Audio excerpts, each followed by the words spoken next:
Hi, I just wanted to share with you today how I repurposed a book and created an art journal out of it. And originally I just removed the text of the book from the cover with my rotary cutter.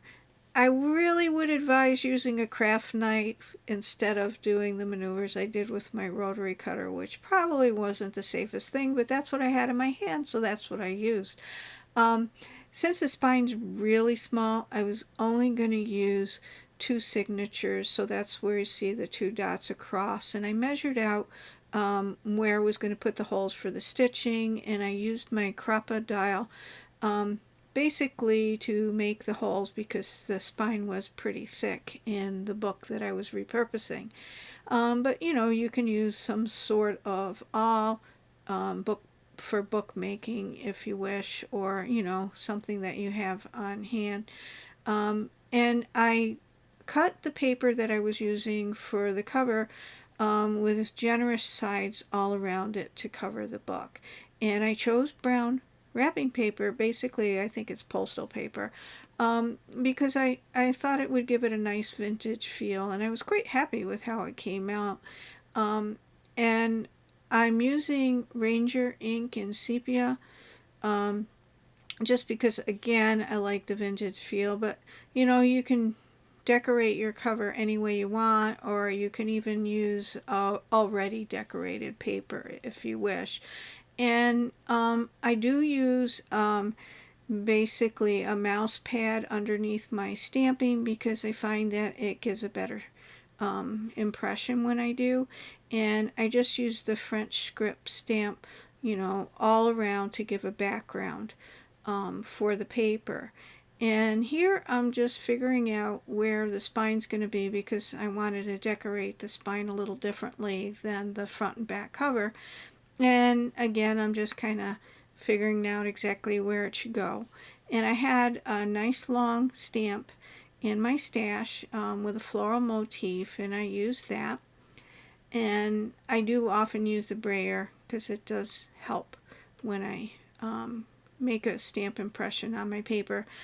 And I wanted to give kind of like a nice antique floral kind of pretty little feel to my journal to make it enticing for me to start a daily practice. So I picked a pretty little stamp that I had with a little bit of flowers, and it has a fairy in the middle. And I'm just stamping all around to make a pattern on the paper. And then I decided that, you know, the floral stamp that I used to begin with for the spine really didn't give enough oomph that I was looking for. So I picked another little stamp that I had in my stash and just went down the spine with that. And then looking at the paper, I didn't think that the first round of the stamping with the fairy had enough oomph, so I stamped over it. And you wouldn't want to do that if you were trying to go for a really clear image, but I really didn't care. I just kind of wanted a vintage kind of feel, and I liked how it came out anyway. Here I'm using Yes Paste, and I love this stuff. It's one of the better pastes that I've ever used for any kind of mixed media, because it doesn't make the paper buckle, and it really has a nice tack. And I do find it's easier to apply with the spatula like I used. And what I'm doing here is I'm paying a lot of attention to, and I made sure I got a lot of the tape in the crease of the spine, so that it has the flexibility to open and close without being, you know, cracking the paper or anything like that in the spine area. So I'm just kind of adjusting and making sure that it's really glued into the spine, and that's what I focused on first. And then, you know, I went on to finish pasting the front and back cover and just pressing it down really well so that it has a nice grip. And the paste really works well for that. And just, you know, doing that again. making sure everything's adhered properly to the cover of the book. And you can use your hands for that, or you can use a brayer like I'm doing here. My brayer looks a little rough, but it's seen a lot of miles, so that's okay. It still works. And here I found that just making a little snip by the spine on each side on the paper helped to get that little piece right up into the spine. And I'm just kind of gluing it in with the S paste. And I didn't want to lose the holes that I made for the stitching, so you're going to see me through the whole process come back with an awl and make sure that I'm adding those holes back in, so they're pretty easy when I'm actually sewing the two signatures to the book. And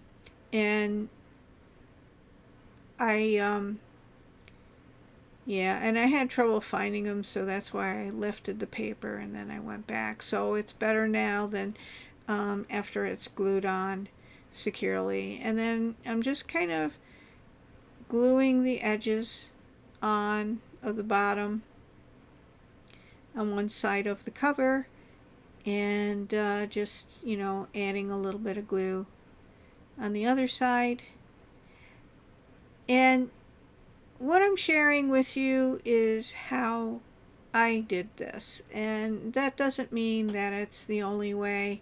There's always a lot of different ways to do any project, but this is just the way that I did it that I'd share with you. And here you saw that I just poked the holes through the cover paper with the awl, and just to make sure I don't lose them. So now I'm just adding down the edges of the top of the cover.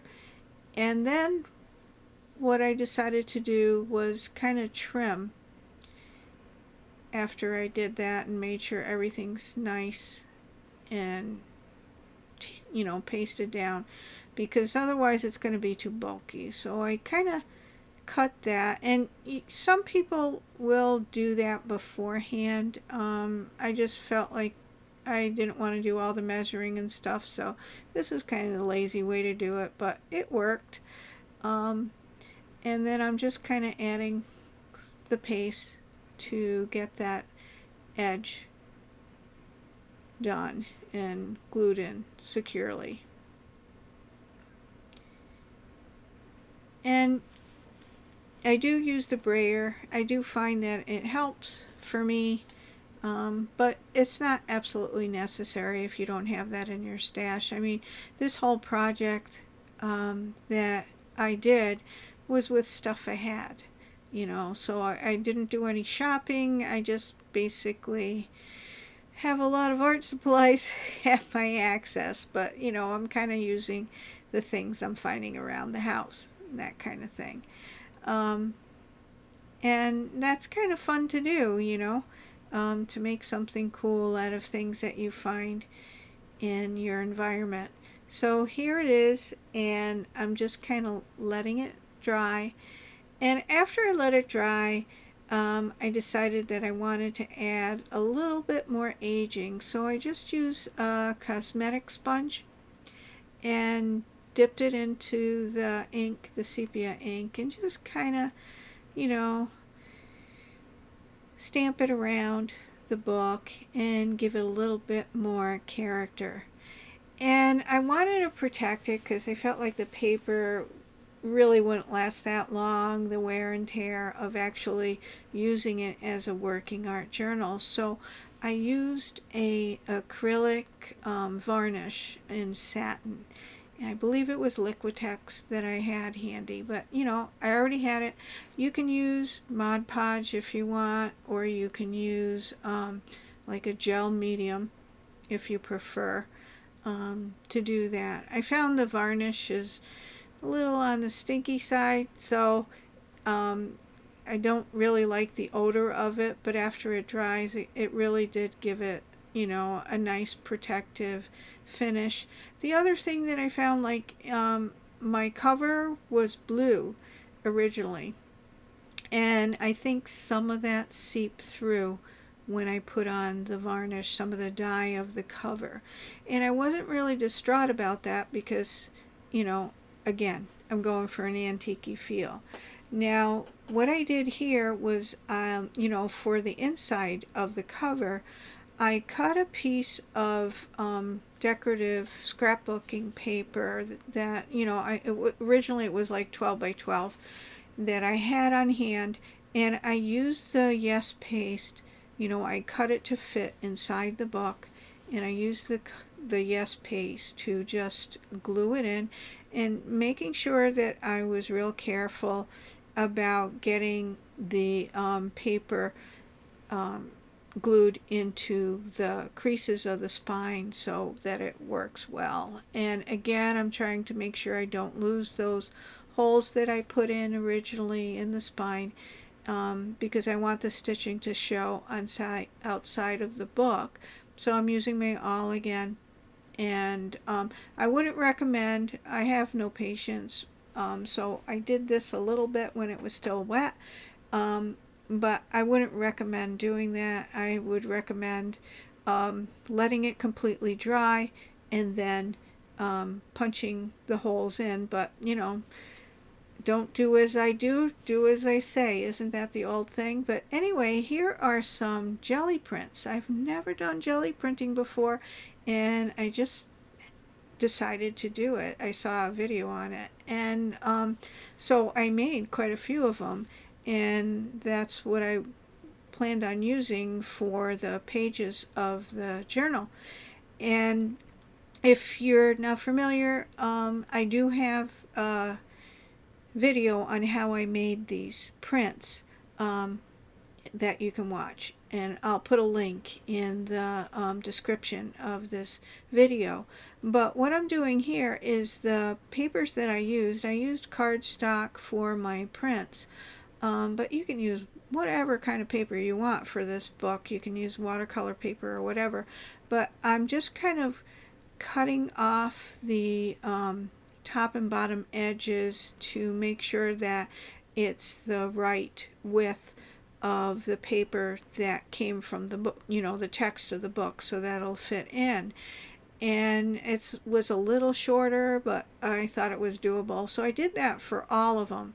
And when I put it together, I wanted to make sure that the pages were color coordinated, that when you open it, you know, they would be color coordinated. And what I'm doing here is I used, for this book, it's a small book, I took 6 pages of the jelly prints for each signature.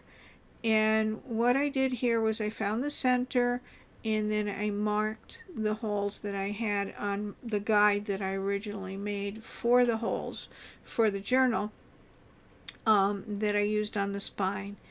And I find that using the clips, holding everything in place, works for me when I'm making that. So and I just used an awl to do that, and it probably would have been easier if I did each page one at a time. You know, it was a little bit, as you can see, a little difficult to do that through all 6 of, you know, pages of cardstock with acrylic paint on them. But I did it anyway.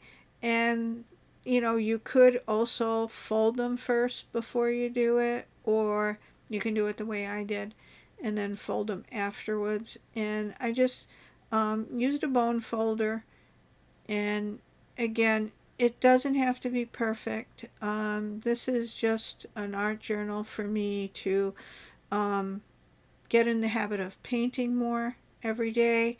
And so I'm not looking for perfection. I'm looking for something that I enjoy when I open it. It makes me want to create something nice and, you know, just continue my artistic journey. Now to put it together, you know, and I did the same process for the second signature, and I didn't have, you know, book binding thread, but I did have cotton thread, crochet thread.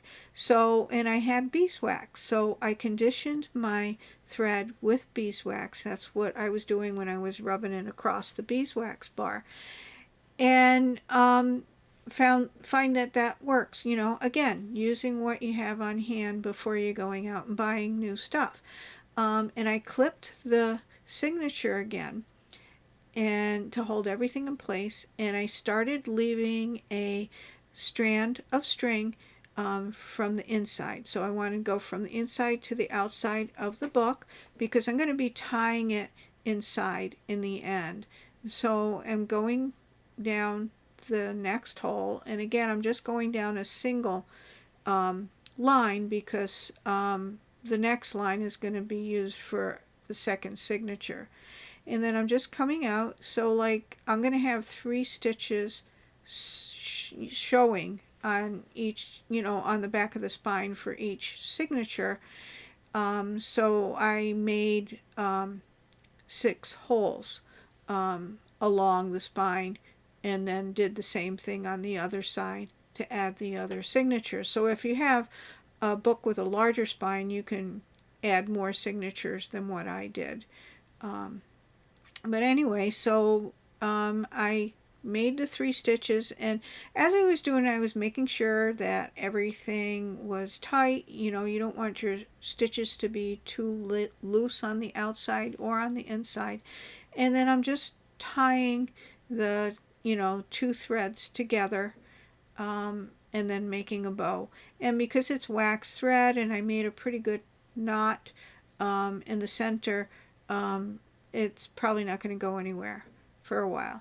And then here's my second signature that I made of the Geli prints, and starting the same way, bringing the thread from the inside to the outside of the book, and then just making the 3 stitches down the spine. And I found it a little bit more difficult adding the second signature than the first one, and I think part of it was I had those 2 big clips, and I think my thread was getting tangled on them. So in the future I would just use the little clips to hold it together. But anyway, I was able to do it, and it worked out in the long run. So but there I am, you know, I've made the last stitch, and just kind of going through the center of the signature and making sure those stitches are nice and tight. I mean, you don't want them so tight that it rips the paper, but you really don't want a lot of looseness. And then I just, you know, tied the inside, and there it is. So I hope you enjoyed watching my video, and if you do, please subscribe to my channel, and thank you for joining me today in my studio. Bye now.